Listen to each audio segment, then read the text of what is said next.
Are you ready for the second day of the forum? Okay. Today is going to be another exciting day for all participants of this forum because yesterday we were able to level up what we mean by ecotourism, because as some of our resource persons mentioned, various travel agencies sell their product and calling it ecotourism.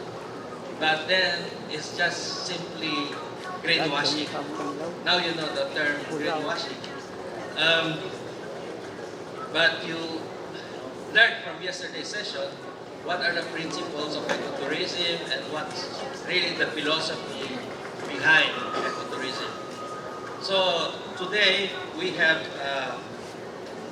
3 more sessions, and in each of the sessions we will be learning more about the business aspects of ecotourism and how business opportunities can be created and sustained over time. So this morning, we are going to start with the first session on the topic economics and the business of ecotourism, highlighting the best practices in different countries. Our moderator for this morning is the managing director of Treetop Adventure Park. This is an award-winning eco-adventure franchise and operator in Thailand. He is currently the Vice President of the Adventure Activities 2022 to present, a researcher for the development of tourism, supply chain network, traveler network, and routes for carbon neutral tourism in An province. He organizes meetings with tourism industry for products and standard development. He conducts research, analyze data, and share the conclusion to students of community-based tourism, and he develops strategic plans and mechanisms for monitoring, reporting, evaluation, and sustainable tourism programs. Okay. Oh, sorry. The moderator for this morning, he has a scholarship in Columbia College 1 year, and he did his Master of Business Administration, major in Marketing and Strategic Management from the Sasin Graduate Institute of Business Administration at Chulalongkorn University. He also did his Bachelor of Business Administration from Seattle University, major in Finance. So without much further ado, I would like to invite the moderator for this morning, Mr. Nantapol Kaimuk.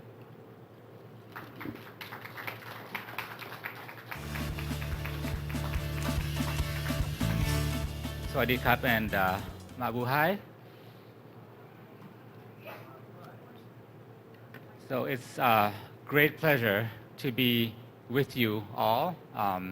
We have many things in common. So we are all passionate about ecotourism. And I will be introducing special guests who will be speaking about the best practices related to ecotourism. So let me invite the first guest to the panel, Mr. Roberto Sereno. I will introduce him briefly before he is on stage. He's the Vice Chancellor for Community Affairs at the University of the Philippines, Los Baños. He leads the university's Crisis Management Committee, the Environmental Stewardship Committee, the Educational Tourism Program. He's also a licensed forester with expertise and advocacies on ecotourism and conservation as strategies in protecting biodiversity areas. And he was the director of the Training Center for Tropical Resources and Ecosystems Sustainability. He is also an active member of the community of speakers and experts of the Department of Tourism. And he is also a trainer for the GSTC training programs, as he has a certificate in sustainable tourism. And he has worked with the Los Baños government on many occasions. He's also the vice president of the Laguna Tourism Council and Calabarzon Regional Ecotourism Committee. So please welcome Mr. Roberto Sereno to the podium, please.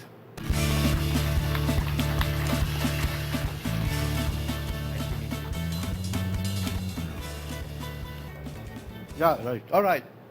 Good morning, everyone. And mabuhay. Yeah, thank you. And happy to see your friends from all over the world and the members of AEN and of course GSTC and all the lovely people of DOT, DNR, DILG, the Association of Tourism Officers of the Philippines, all in presence. Maraming salamat that you're here.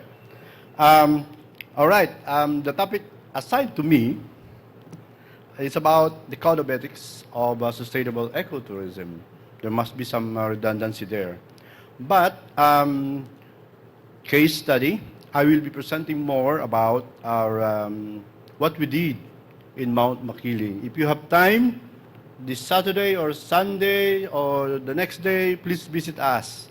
It's the nearest ASEAN Heritage Park, no? in this place. Northeast of this place. So please come. We are hosting the ACB headquarters, the ASEAN Center for Biodiversity, and the SHIRCA, the Southeast Asian Regional Center for Agriculture, Graduate Study in Agriculture. So that's part of our campus, the University of the Philippines Los Baños campus, that we manage, that also manages the Mount Makiling Forest Reserve. So it's quite unique, a forest reserve of 4,244 hectares forest reserve being managed, administered by a university. Okay, so please come. So I had a good welcome.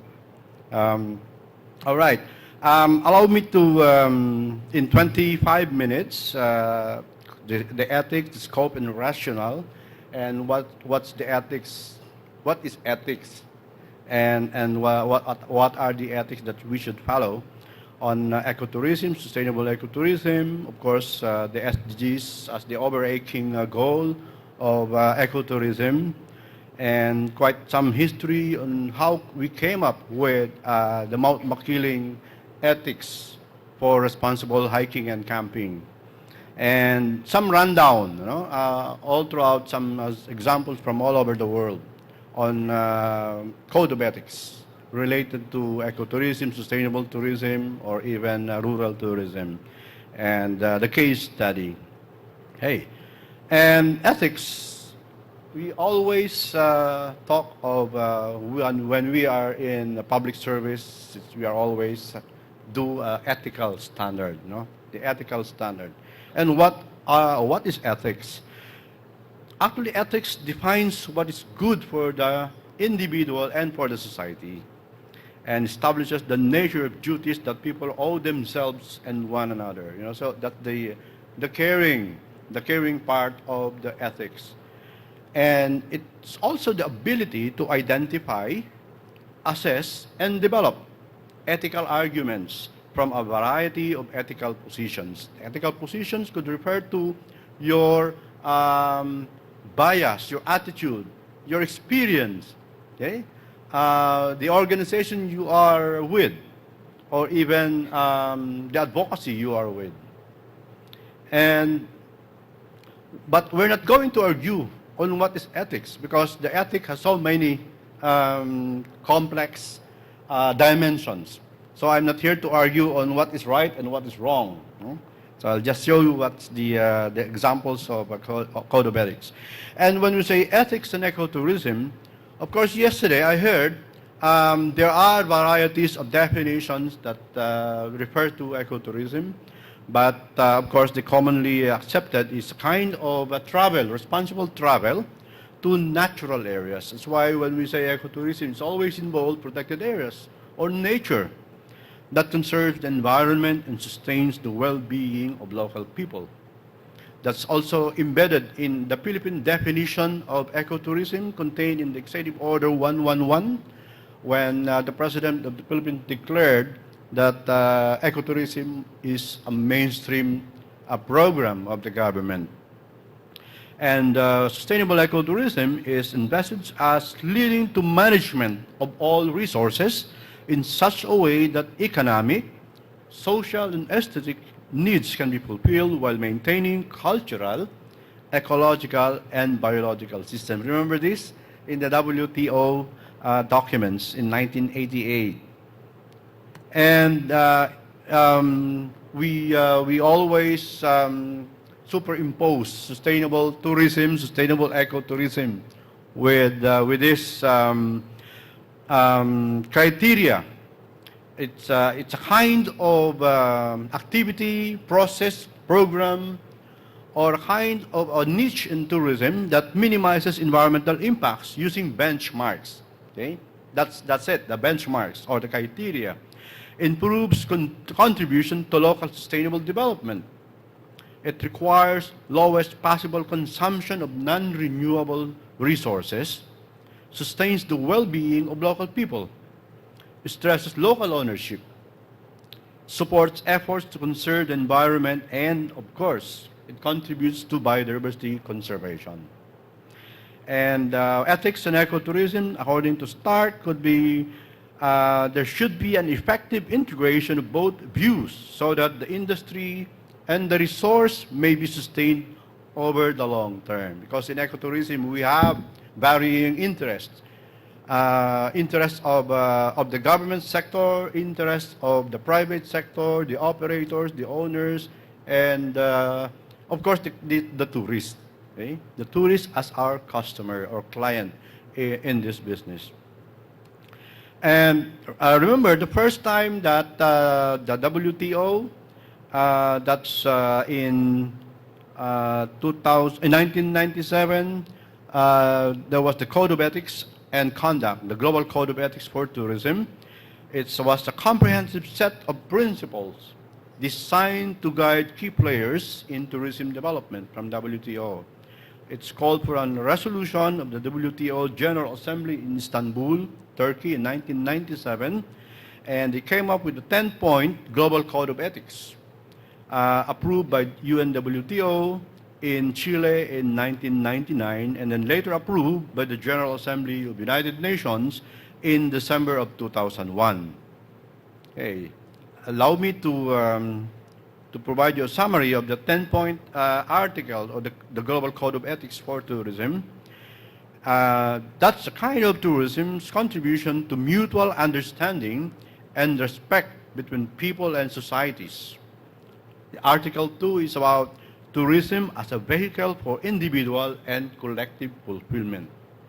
Number 3, tourism as a factor of sustainable development. And number 4, Article 4, tourism a user of the cultural heritage of mankind and a contributor to its enhancement. And Article 5, tourism as a beneficial activity for host countries and communities. And Article 6 is about obligations of stakeholders in tourism development, and Article 7 is about the right to tourism of all individuals and nationalities. Article 8 is about the liberty of tourist movements, and Article 9 is the rights of the workers and entrepreneurs in the tourism industry, and finally Article 10 is about how to implement the principles of the Global Code of Ethics for Tourism. Now, if you will recall, 11 years, 21 years ago, okay, when the world celebrated the International of Ecotourism. And incidentally, that year was also declared by the United Nations as the UN International Year of Mountains. So that it became a springboard for the university, our university, to create an ecotourism program and actually prepare the ethical standards for hikers and campers in Mount Makiling. And 2002 also the UN Year for Cultural Heritage. 2002 was a full-pack activity, 21 years ago.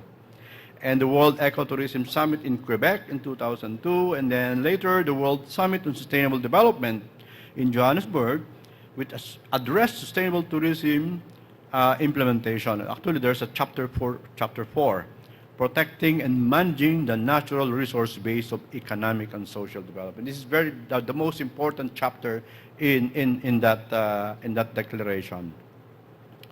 Okay, and provide you some examples collected from literature, some personal experience and connections from other people, members of the ecotourism community. And visit in Europe, that's the European eco-labeling. Visit means the voluntary initiatives for sustainability in tourism. And there's the American Society of Travel Agents, the 10 Commandments on Ecotourism. Actually, I checked, they all actually overlapping, almost the same. They're almost the same. The 10 Commandments, the Code of Ethics, they are all always overlapping. And APEC, of course, the PATA. Remember, PATA, we have the Code for Sustainable Tourism. Members are urged, and APEC member economies, to the following standards: conserve the natural environment, ecosystems, and biodiversity. Okay? That's number 1. Respect and support local traditions, cultures, and communities. Maintain environmental management systems. Conserve energy and reduce waste and pollutants. Encourage a tourism commitment to environments and culture. Educate and inform others about local environments and culture. And, of course, cooperate with others to sustain environments and cultures. Okay. And Terra Incognita's Ethical Ecotourism Code of Conduct. That's a proclamation that we help wildlife, we work with local people, we strive for overall positive impacts, we share our knowledge, and we work together, and we respect boundaries, and we keep on improving. So your presence here could be a sign of that commitment to all this ethical code of conduct. And all others, there are so many examples from so many continents, like the International Ecotourism Society's Summary of Guidelines for Nature Tour Operators, the Ecotourism Association of Australia Code of Practice for Ecotourism Operators, the Alaska Wilderness Recreation and Tourism Association's Ecotourism Guidelines, Whale Watching Management Issues and Guidelines in British Columbia and Canada, the Bay of Fundy Whale Watching Code of Ethics, in Ireland, the Shannon Dolphin Code of Conduct, in Scotland, the Scottish Natural Heritage Dolphin Space Program Code of Conduct for Dolphin Watching, and the Code of Conduct for Cetacean Observation Activities in Spain, and Whale Watching Operators Association in the Best Practice Guidelines released in May 2001. Okay. And more examples from GSTC, if we can consider the Destination Criteria version 2.0, the Global Sustainable Tourism Council, especially on the Section A, B, C, D. Section A refers to sustainable management, including the management structure and framework, stakeholder engagement, managing pressure and change. And the Section 2 of that criteria is about socio-economic sustainability, A, delivering local economic benefits, and social well-being and impacts. And Section C is about cultural sustainability, protecting cultural heritage, visiting cultural sites. And finally, Section D is about environmental sustainability, conservation of natural heritage, resource management, management of waste and emission. And of course, the ASEAN Ecotourism Network, the standards for accommodation. Masaru, of course, you know this by heart. And of course, two examples close to us. And in Mount Makiling, this is my case study. In 2002, as I mentioned, we used the Leave No Trace as our framework in developing our ethics in responsible hiking and camping. It's from the Center for Outdoor Ethics. It so happened in 2002, we had a U.S. Peace Corps volunteer in our reserve. And that in that U.S. Peace Corps volunteer group facilitated us our adoption by LNT and the training, the capacity building of our personnel. Actually, we went to North Luzon, Mount Pulag, and even some parts of the Philippines. And here are our responsible hiker and camper code of ethics in Mount Makiling. Mount Makiling, as I mentioned, is the ASEAN Heritage Park. Number one, observe and promote the following outdoor ethics. Number one, follow entry requirements. Okay, that include registration. Okay, because before 2002, seldom among protected areas in the Philippines have that kind of system of mandatory registration and the mandatory briefing, no? Mandatory briefing of visitors on the what to do, what not to do. And number two, observe access hours, stay on trails. Later I will give the details. Camp in designated sites. Number five, observe garbage in, garbage out policy, or the GIGO principle. Leave what you find, beware of noxious plants and animals, respect wildlife, prevent forest fire, stop vandalism, be considerate of other visitors, and familiarize yourself with guides and maps. And here are the guidelines posted in our entrance gate to the Mount Makiling Forest Reserve. Visitors are required to undergo group briefing and registration procedures before entering Mount Makiling. And then, of course, pay the entrance fee. Okay, because we want to break, that kind of notion that when it's free, it's being abused. So you have to pay. You have to pay for your travel. And access hours, we limited the access hours from 3 p.m. to 5 a.m. For the wilderness zone. They are not allowed to enter because that's part of the code. We have to do some zoning of the mountain. These are the strict protection zone. These are the buffer zone where you can stay 24/7 or not. And the dangerous areas like the flat rocks and the mud spring, because Mount Makiling is an inactive volcano, and we have that mud pool right in the middle of the reserve. And use established hiking trails, follow trekking stations and directions, and observe extra care. Camp in designated campsites. So we prohibited camping in the summit, in ridges, and in dangerous areas. Also places where we have that endangered Raplesia, because of the discovery that we are hosting a large population of Raplesia maniliana, which is now called Raplesia panchoana. Okay? And riverbanks. Stay put within your campsites and avoid loitering at night. Keep your belongings and valuables secured. Obey garbage in, garbage out. Leave what you find. Then beware of obnoxious plants and animals. Avoid touching leaves that are not familiar to you. And some are poisonous upon contact with skin. Inspect your clothes often for limatic. Limatic is the forest niche, the small kind of linta or limatic. Okay? The blood-sucking plant animal there. And remove them as quickly as possible. Respect wildlife. Prevent forest fire. We prohibited smoking. The first time, it's so difficult to do that. We tried hard, and finally, after how many years, we really prohibited smoking while you are inside the reserve because of that forest fire, especially this summer. By the way, we have Mount Makiling, an annual event. We call it the Make It Makiling, the Lenten season visitor management. It starts this Sunday, this Palm Sunday. Why do visitor management every Lenten season? The Lenten season is the high traffic season. For example, 20,000 visitors in Mount Makiling per year, 10,000 of those come or visit during that week. So you realize how we are crowded during Lenten season. So we started doing this kind of visitor management.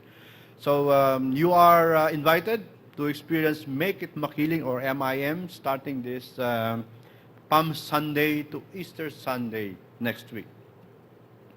Okay, and then we issue this map.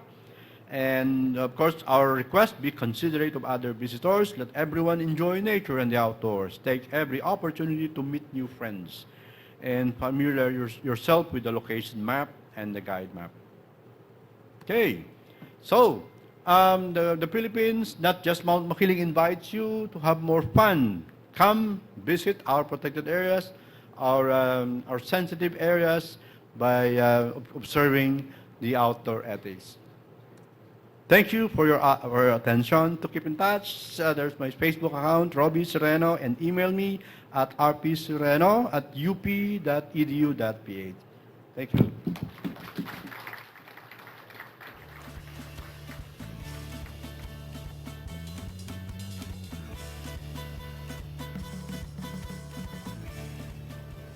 So thank you very much, Mr. Roberto, for the presentation about the Code of Ethics for Sustainable Ecotourism. So we learned about the definition of ethics. We spoke about the ethics and ecotourism. We spoke about the codes of conduct on ecotourism examples, and we saw how, as an example, Mount Makiling operates and uses the code of conduct to operate. What I noted personally is that we all need to respect, multiple factors. So we need to respect the people and societies when we, practice ecotourism. We need to respect the boundaries, and we need to respect the natural environment. So that's personally what I got out of Mr. Roberto's presentation. So next, let us move on to the next speaker. The next speaker is an outdoor enthusiast from Laos. This is Kun Inti Duan Sawan. And a little bit about Kun Inti is that he is the founder of Green Discoveries, and he is an avid runner. He organizes many events to promote outdoor activities. He has 3 successful restaurants in Vientiane and several hotels around Laos. He operates several zipline parks in Laos. I've been to one of them, very exciting, very scenic. And he's also an Ironman, so he's very strong. So he's a good example of an outdoor person. So let us meet the real person, Kun Inti. Welcome to the podium.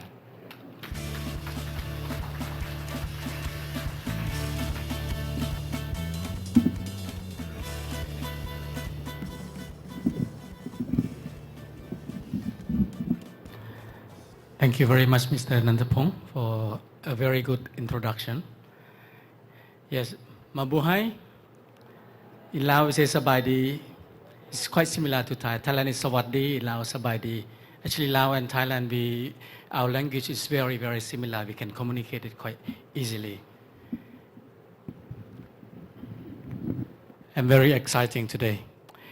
Yeah, so thank you very much for the organizing committee to give me a chance to share what I'm doing in Laos. So of course, before I going on my business, I would like to share you a little bit more about Laos, because since I talked to many of my friends here, many of Filipinos or even the people from other countries, seems like Laos, they know Laos, but they not really know what we have in Laos. When I explain, they know Thailand, of course, they know Vietnam, they know China, of course, Cambodia, Myanmar. Actually, Laos, we are in the middle of these surrounding countries. We are locked. We have no sea. So we are landlocked countries. We are the only country in ASEAN that landlocked. So we have no ocean. So every time I come to Philippines, I'm very exciting because we have a lot of beautiful sea, a lot of ocean. I came to Philippines now, it's my fourth time. My first time to Philippines in Manila was in 1998, so long time ago. But the problem is every time I come here, only come to a conference room, meeting, and then I go back. So I always talk to many of my Filipinos friends that I have to really take an opportunity to come and exploring around Philippines, because I see so many beautiful beaches and very happy people. So let me introduce a bit more about our countries. Actually, tourism exists in Laos in the past 25 years. We are quite new. So this is the map of Laos. We are quite a big country if compared to the people live in Laos. We have only about 7 million people live in Laos, so it's very, very small. But the territory is quite big, 200,000 something square kilometers. And the tourists coming into Laos, I have this statistic until the 2019, because after that was a pandemic. So the tourist number has been increasing up quite. I mean, every year we have more tourists and more and more. But actually, it's happening organically, because Laos, we spend very few money. That's why I think most of people doesn't know Laos. I think the government they spend, I would say, nothing. But this number is growing up organically. Why the people coming to Laos? I show you more on the photo. And of course, the biggest number that coming into Laos, most of the tourists is from the Asia countries. And the top 10, so you see the number one tourist coming into Laos was a Thai. We have a lot of Thai tourists because, of course, we are bordering country, and the culture, the language is very similar, and it's so easy for Thai tourists to come into Laos, because we built the 5th friendship bridge, so very, very easy to cross in. And number 2 was Chinese tourists, and followed by Vietnam, and of course we have U.S. and France. And England, Japan also, but the percentage is very, very small. Of course, even the tourist number from America or France, even smaller, but they're spending much longer. I think there are more Western tourists appreciate and stay longer in Laos because they love the nature in Laos, because we are still very pristine. We have a lot of nature, and they love people. They always say, okay, Lao people friendly. Every time I ask tourists, they said 2 things they like about Laos is people and nature.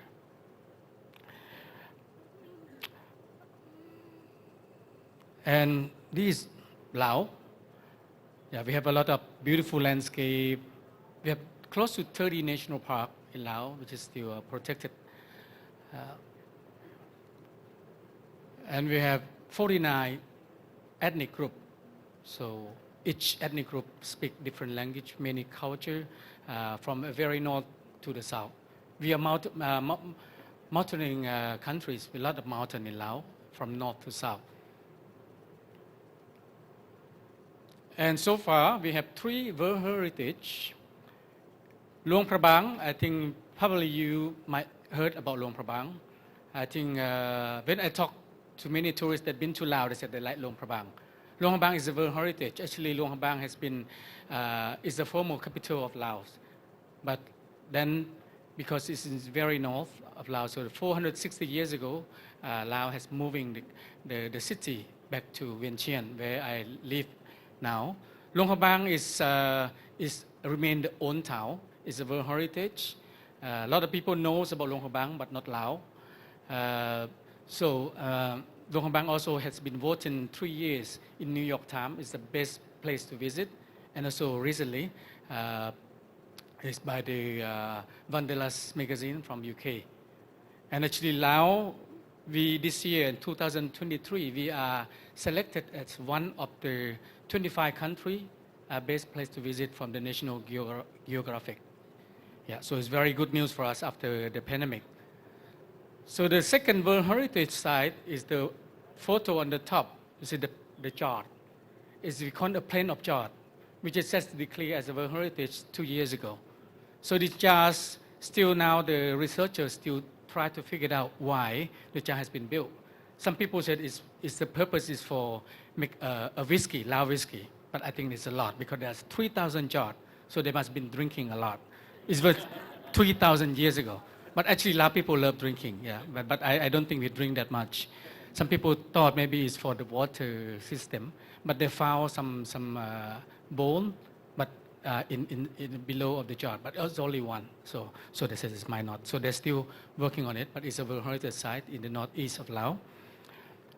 And the third one was the one below is Wat Phu. Actually, Wat Phu, if you know Angkor Wat, so Wat Phu is part of it. So of course in Cambodia there's a lot of temple, but Wat Phu is one of the temple. It is also declared as a World Heritage, but actually this Wat Phu has been built 10th century before Angkor Wat. So it's very, very beginning. And the photo you see above there is one of the cave. Supposed to be this year, they're going to be declared as the natural World Heritage, but I heard now they're postponed to next year, but it's for sure it's going to be a World Heritage. It's going to be the first World Heritage connected two countries between Vietnam and Laos. So in Vietnam side is a Phong Nha Ke Bang, which is now already World Heritage, and connected to this area called the limestone forest. So there's a big limestone forest which have a lot of cave, a lot of beautiful landscape and forest. So it's going to be next year declared as a World Heritage. Other than that, I think we also all have a very, I would say unique or different histories. People might not know that we are part of Vietnam War, because Laos known as a secret war. Actually, in Laos, because we are part of the Ho Chi Minh Trail. So the bomb has been dropped in Laos more than the First World War First and II. Actually, if you read, you know that. Still a lot of bomb now they still declare, especially in the Lao-Vietnamese border. So you see a lot of bomb now that turn into the photo there on the right. On the right is the fuel tank of the B-52. So now they turn into a boat. So cruising along the river in Laos, and you see a lot of bomb that they're using for building house. Put a vegetable, flowers. And the photo on the left is a cave. Actually, I was born in the cave when I was born. So the city, the place called Hoa Phan province, which is northeast of Laos, there has been bombing. That town has been bombing for 10 years, from 1963 to 1973. Because they tried to get rid of the Ho Chi Minh Trail, the communists. And I was in that area. So of course there's a hospital in the cave, there's a school in the cave, so people live in the cave for 10 years. So the cave now, a lot of cave, I only show you one example. So now they turn this cave to a museum. So it's very, very interesting place now, thanks to the government. Now they have the airport, which is going to be easier to traveling. Otherwise before, from Vientiane, you have to drive 2 days to this place. And now the airport just opened, so it's easier. But the cave is very interesting.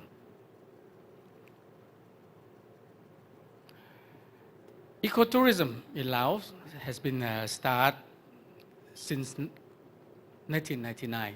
So it's about the same time I started my company in 2000. So before, when I operating first, my company, we doing a rafting company. So I have no ideas about what is ecotourism. So we more operating a natural base. I use the river for doing rafting. So I has been introduced to working with Damha Ecotourism, which is funded by the New Zealand government, but operated by UNESCO. So it was very success business model in the place called Namha National Park, up in the very north, close to China. Because the problem in Laos, I think it's quite similar to the other neighboring countries. We have the problem, local people are living, most of them living in the national park area. And they do agriculture. They do a slash and burn to do their plantation. So they burn and they're moving around. So a lot of forests in Laos has been burned. Even now, I think we still have problem. Recently, I think there's a lot of smoke. I think there's the weather is the PM 2.5 is very bad, but it's getting better now because of the rain. I think they have problem in also a bit of the northern part of Thailand or Myanmar as well. And we have this problem. Lao people is many generation we do slash and burn. Of course, burning a lot of beautiful forests, hunting as well. So they introduced this ecotourism because of they want ecotourism to help, because local people, of course, they do that because of living. So we want to introduce the new alternative of income to the local people by introducing this ecotourism. So it was a success story. And of course, after that, a lot of organizations like SNV, WWF, like what you have seen on your right, they're stepping in to allow, okay, this is the right thing, the right tool to promote ecotourism. So they copy this example and do it all over in Laos, because in Laos we are agriculture countries. A lot of local people still relying on agriculture. And of course, in the same time, now we try to promote ecotourism. So ecotourism has been introduced since 1999 and all over from very north to the south. So everywhere is either trekking, caving, or something. So we starting about the same time. Right, so now I want to introduce Green Discovery. I already explained it to you that we're starting from the adventure company, and now, of course, adventure activities, but we're adding in the concept of ecotourism by involving the local people, conservation, make sure that the benefit is going back to the local people. Before COVID, we operating in 7 provinces. So it's mainly the province have, and most of it is in the national park. We start from rafting, and then we also, of course, depend on the potential of each area. So some place we doing caving, some place we do zip line, treehouse, trekking, homestay, elephant conservation. So these are the activities we do.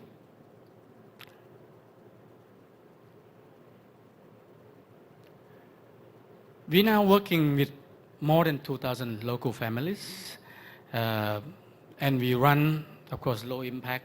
We try just in most of our place, I mean, it's the simple thing like refill the water, reducing the plastic straw, reducing the plastic bag, using the supplier that try to work together to try to reduce. So I think that's a classic ecotourism practice that we always do.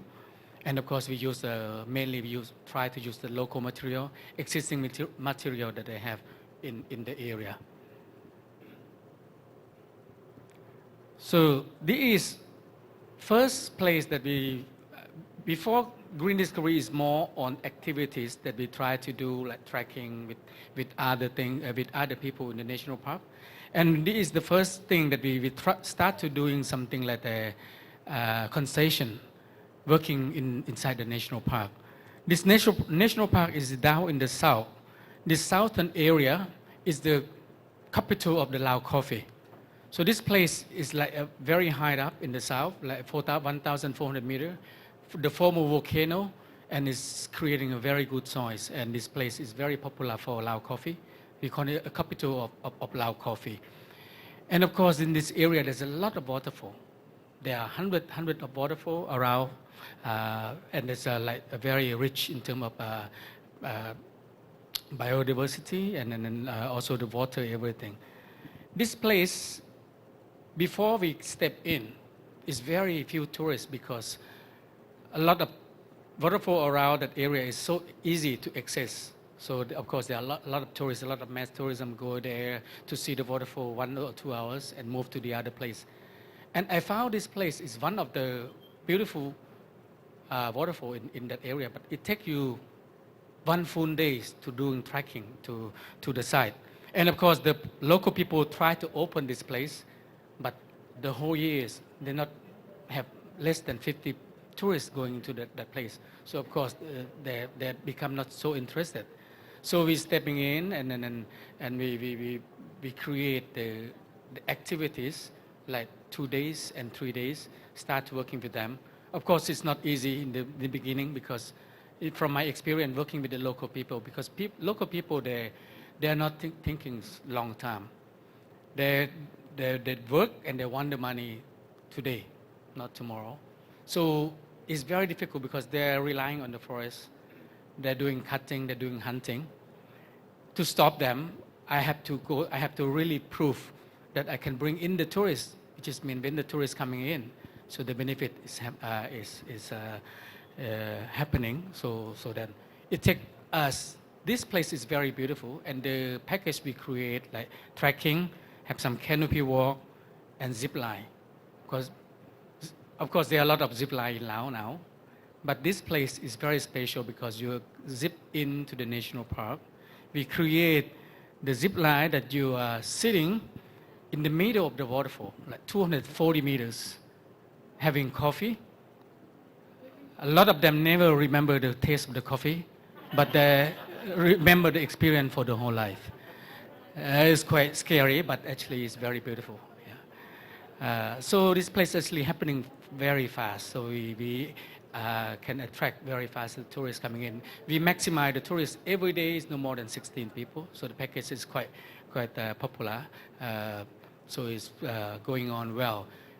In the beginning, we have less than 10 guides working with us, and now we have 100 guides working with us. So it's about 20% of the local village population. There's about 500 people living in that village. That's direct income. I mean, the guide, the cooking staff, the porter. Other than that, we're also paying some fee, which is involving fund. 5% of the income we're paying to that funding. So, of course, what the local people, they have to say beside the contract. So providing fund, they have to help us in protect the forest. So they have to make sure that they're promoting, stopping the hunting and also logging. And it's happening and it works. It's quite challenging when we have the COVID time because we have no income. But even that, I still try to promote the local tourists because this place is not so popular for local tourists. Because in Lao people, if you tell them forest, going into the forest, they'll think that they are going, that it's like working, they're not enjoying. Luckily lately, Lao people, I mean the younger generation start to appreciate. And the COVID time is a good opportunity for us also to have Lao people traveling around Laos to see our beautiful site. And this place, because of the package, everything is, for Lao people is quite high. So I have to going down 50%. So actually we're making nothing from this, but we want the local people to still have some benefit. So it's remain for them to not to go hunting and logging. So people just stay inside the forest for 2 nights. Actually, a lot of people sometimes they complain because there's no Wi-Fi. So actually you are off from Wi-Fi, there's no phone connection. But of course a lot of people love it, especially family, because they have more time to talk, friends, they have more time to talk. I have one of the very popular celebrity from Thailand. He went there with his friend. And when he come out from the forest, he nearly broke up with his girlfriends because there's no Wi-Fi connection. Mr. Mark Parin. Yeah.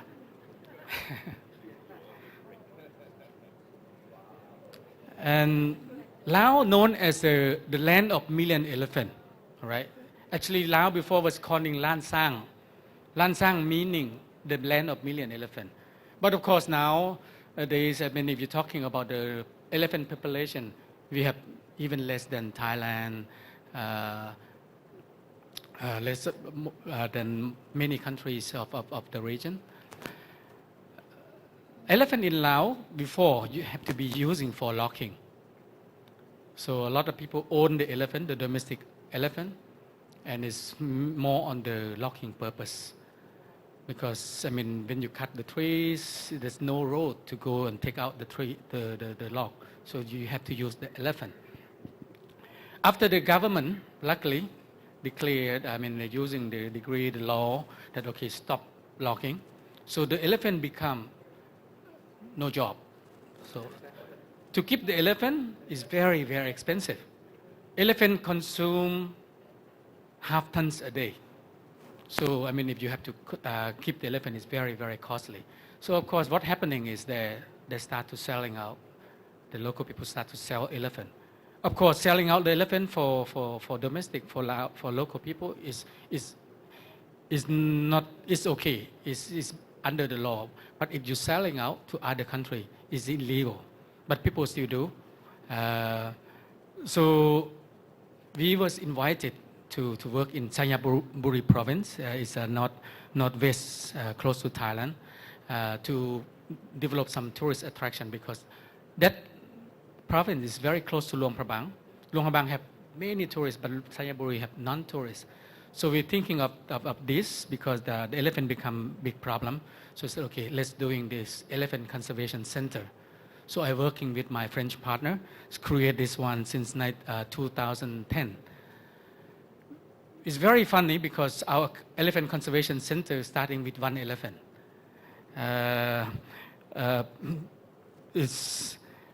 And now we have 37 domestic elephant.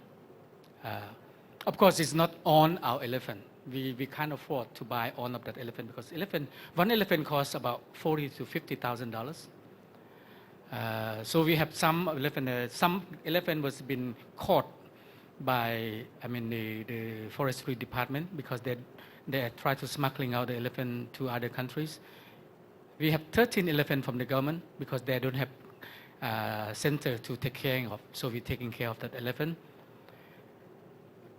Now we own about 10 elephants, but the rest, because we try to communicate on our website to outside world, to also some of the local people who have the rich local people and also the rich people around the region or even in Europe.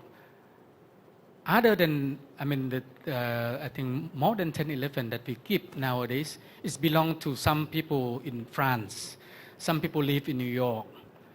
So they see our website, they just said, okay, they want to protect because what we want to do is we want to increase the Lao population, I mean the Lao elephant population. So the only one thing to do is to try to build up the awareness. And our center is the first place that doing the elephant activities without elephant riding. So we keep elephant in the wild. So people going there just to see, to observe, and to learn because we have our guide, Lao guide, international guide, to doing something like education.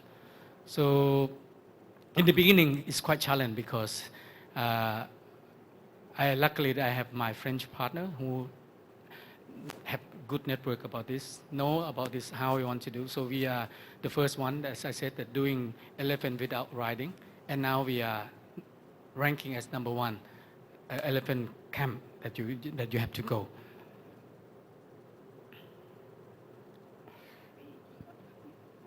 I opened this place, the Condo Rock, just 3 months before COVID. It's the national park, the limestone national protected, not national park, but the provincial protected area. So the rock It's a it's very beautiful place, just located along the road that going to Vietnam. Actually, this place I think is known by many people. People passing by, they stop, they're taking photo, and a lot of them throwing out garbage. And of course, they're using not toilet, it's a natural toilet before, once they're already down taking photo and continue their journey. And I found this place is very beautiful. So of course, then I talked to the district. They said, oh, right away. They said, okay, come and develop. So we start this project just 1 year before COVID. I think there's no photo on this one. I have to show you. So we developing this place because this place, the good things about this place, there are many things. Like a landscape, but they have waterfall, they have big forests. Actually, the first year we tried to talk to government. We want only to do a concession for 200 hectares, but ending the government give us 7,600 hectares because the facility that we built is about 10 hectares. The activities, everything else other than that 7,000 something is for conservation. So to make this conservation work, of course, I have to working just like the other place, working with the local people, employ them, other than the employ direct income. So I have to do other activities. The photo just now I show you the beehive, which is starting this year to keeping the bees. Because nowadays in that area also the cassava problem has become a big problem. So local people, they're not really interested to do other activities for tourists, but cassava. But now we try to working with them to starting to keep the beehive, to collect the honey. And we also providing a free shop for them to sell their local product. We have ranger program. So this time in this place, because the first photo, the first slide in treetop I show you, the money for the national park, we paying directly to the national park authority. And we found the challenge that is very difficult to working with them. Sometimes when there's a hunting, sometimes there's a logging. When we call them, they're hardly coming up. And sometimes when they're coming up, everything's gone. So for this, the rock project, we're working with the forestry and village, but we keep the funding. We keep the funding to manage. Of course, I think during COVID is very challenging for us because the 2% we deduct from our income is not enough to do a ranger program. So I also organized the cycling from Vientiane to the rock to raise the funding for this protection. Yeah. So this place is a lot. You can see there's a zip line, there's a cave tour. The animal you see below is a lango. It's a Lao lango, only in Lao, this species. And nowadays you can see them every day. Last trip, just like 4-5 days ago, I was there. I walked in this the walkway, and you see them either in the early morning or before sunset, the lango. And other than that, there's a lot of bird, a lot of species, and also plant in that area is very special because it's a plant growing up in the rock. And we have the researcher went there, and they already confirmed there are two things that first found. Yeah. Okay, now this is very close to our ending. Who is our tourist? Where is the tourist coming from? Of course, now we have the Thai as the number one. 4-5 years ago, our tourists is mainly from Western countries. We have a lot of Western country tourists because they are more on adventure, they're more on ecotourism. But lately, we have a lot of Thai. The Thai tourist has been coming up very fast. So I found that now the community of people who love nature in Thailand, in Vietnam, even in China is very big. So now, of course, now with Thailand, we already have success story that we have Thai tourists coming a lot coming in. And now we start with Vietnam and also China and the surrounding country, and Philippines as well. So I hope after this,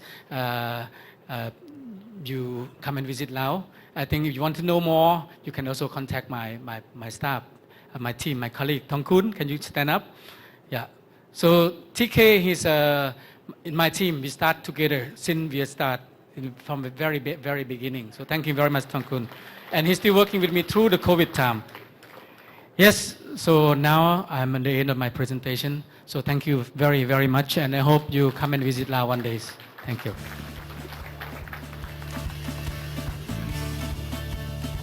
Thank you. Wow, wasn't that exciting? Thank you, Mr. Inti, for the very interesting presentation about the best practices in Laos. So, what did we learn from Kun Inti's presentation? So, we saw some examples. So, he presented 3 World Heritage sites in Luang Prabang, the wonderful jars, the intriguing jars in the northeast, and Wat Pu.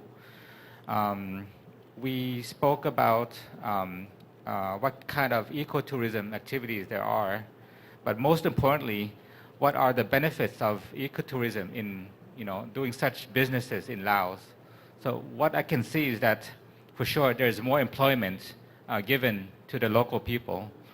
There's support for raising and then supplying local foods. We promote local accommodations, homestays, and of course, there's the ranger program where you can also protect, the reserves, the protected areas at the same time. So, thank you very much for the presentation. Let's take a 10-minute break before we have 2 more very interesting presentations. If you are not able to finish your break, please bring them to your seat. We will try to be on time. So 10 minutes. Thank you.